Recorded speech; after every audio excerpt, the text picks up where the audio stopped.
It's time yet again for our Statist of the Week, and even though we just started this recognition program, which is open to everyone, we already have a repeat winner, Congressman Mike Simpson. Simpson's been in office for a long time, joined the state legislature in 1984, has been in Congress since 1999. My gosh, that's like almost 4 decades or something. Anyway, for as long as Mike Simpson has been in public office, state and federal government agencies have been involved in salmon recovery efforts, dozens of agencies, billions of taxpayer dollars. It should not be shocking to anyone that government has not been able to solve the salmon problem because, well, government. Enter Mike Simpson. If anyone has all the answers to save the salmon, Mike Simpson does, because after all, he's a dentist. Oh, he's a dentist. Mike Simpson has all the answers because he's a dentist. Anyway, Simpson made a video where he explains how he's been working on this issue of salmon recovery for a very long time, and he has the answers. My staff and I approached this challenge with the idea that there must be a way to restore Idaho salmon and keep the 4 lower Snake River dams.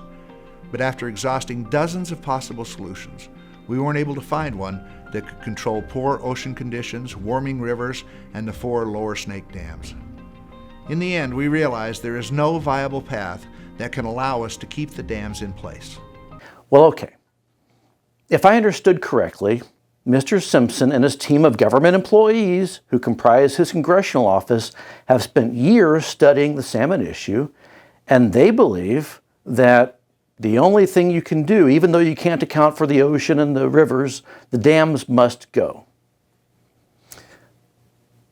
Now, I know what you're thinking. I do. I've got this. I know exactly what you're wondering. Wouldn't that cause a bunch of economic upheaval in the state of Idaho?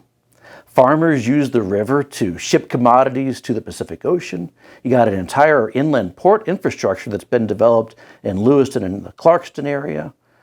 You have power that's being generated by the dams, which results in clean and cheap power for Idahoans and the rest of the region. You've got entire industries that are dependent on that river and having those dams in place. What does Mike plan to do about that? I don't claim to know what the best answer is for each sector. However, I do know that if we give the farmers, bargers, ports, the BPA, and communities the necessary resources, each sector can develop a certainty and security, putting the Northwest and Idaho salmon on a path to sustained viability. Wow, that's a lot. So what Simpson is saying is, if the government throws billions more money into the system, tears out the dams, turns Idaho's economy on its head, the salmon will recover and will be saved from extinction, right? I want to be clear that I'm not certain removing these dams will restore Idaho's salmon and prevent their extinction.